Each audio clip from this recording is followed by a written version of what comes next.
حياتك كلها بقت قدام عين الناس، سواء كل صورة بتنزلها كل لحظة، حتى أفكارك الشخصية. دلوقتي السوشيال ميديا بتتحكم فيك أكتر من أي حاجة تانية في حياتك.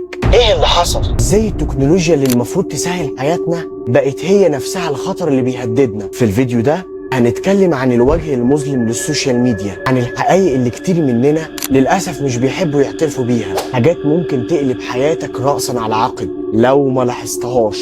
يلا بينا نغوص أكتر ونشوف الموضوع ده.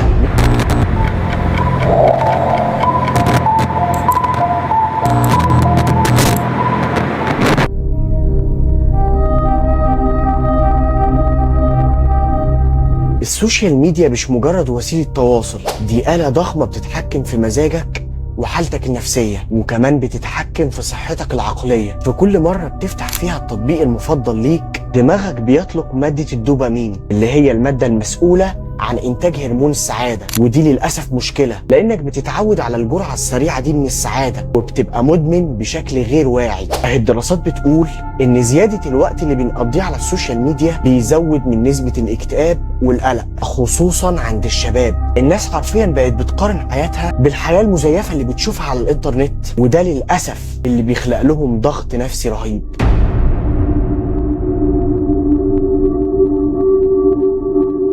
أكتر حاجة مخيفة في السوشيال ميديا إنها بقت أداة في إيد الشركات والحكومات علشان تتحكم في آراء الناس وتوجهاتهم. أنت ممكن تبقى فاكر إنك بتتصفح كده بحرية، ولكن في الحقيقة إن كل حاجة بتشوفها متبرمجة علشان تخليك تفكر بطريقة معينة. عندك فيسبوك، تويتر، انستجرام، بيستخدموا بياناتك علشان يوصلوا لك الإعلانات المناسبة والأخبار اللي هم عايزينك تشوفها. الخوارزميات دي عزيزي المشاهد بتبقى مش محايدة، بل إنها بتتحكم في كل حاجة بتشوفها، وده علشان توجهك لناحية معينة.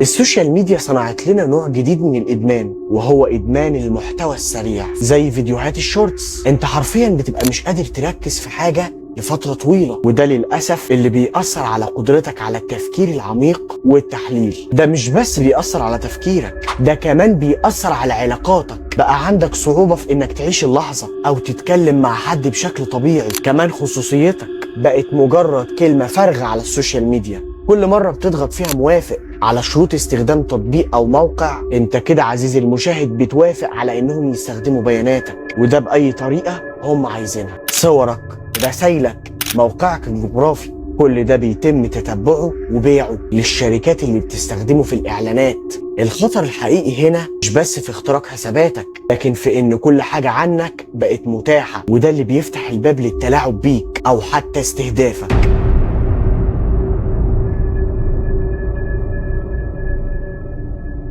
الناس حرفيا بقت بتستخدم السوشيال ميديا أداة للهجوم على بعض. فكرة إنك تستخبى ورا شاشة بتخلي كتير من الناس تتجرأ وتقول كلام ما كانوش يقدروا يقولوه في الواقع. التنمر الإلكتروني عزيزي المشاهد بقى من أكبر المشاكل اللي بتواجه الشباب والمراهقين، وبيوصلهم أحيانا للانتحار، وده بسبب الإهانة أو الضغط اللي بيتعرضوا ليه. رغم ان السوشيال ميديا كان هدفها الاساسي هو التقريب بين الناس، الا ان اللي حصل هو العكس تماما. كل ما بتقضي وقت اكتر على منصات التواصل الاجتماعي، كل ما بتعزل نفسك اكتر عن الناس الحقيقية اللي حواليك.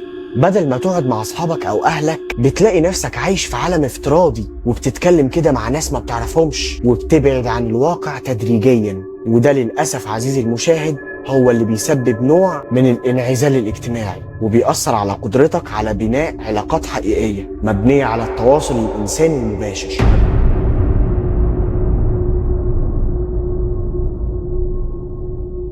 وواحدة من أكبر الأزمات اللي بتسببها السوشيال ميديا هي مشكلة النوم. كتير مننا بيلاقي نفسه قبل ما ينام قاعد بيتصفح على الانترنت أو بيتفرج على فيديوهات، وده لحد ما يلاقي نفسه نام من كتر الإرهاق. المشكلة دي هي اللي بتأثر على جودة نومك وبتسبب اضطرابات زي الأرق والكوابيس. مش بس كده، الضوء الأزرق اللي بيطلع من شاشة الموبايل بيخلي عقلك في حالة استيقاظ، وده حتى لو انت حاسس بالتعب.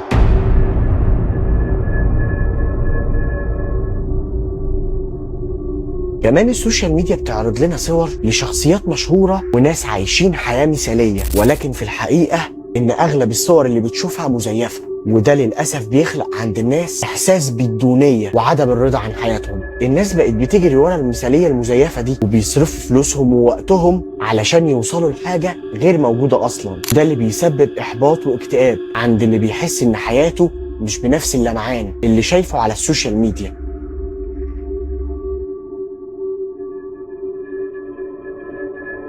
السوشيال ميديا عزيزي المشاهد بقت سلاح خطير في نشر الأكاذيب والشائعات.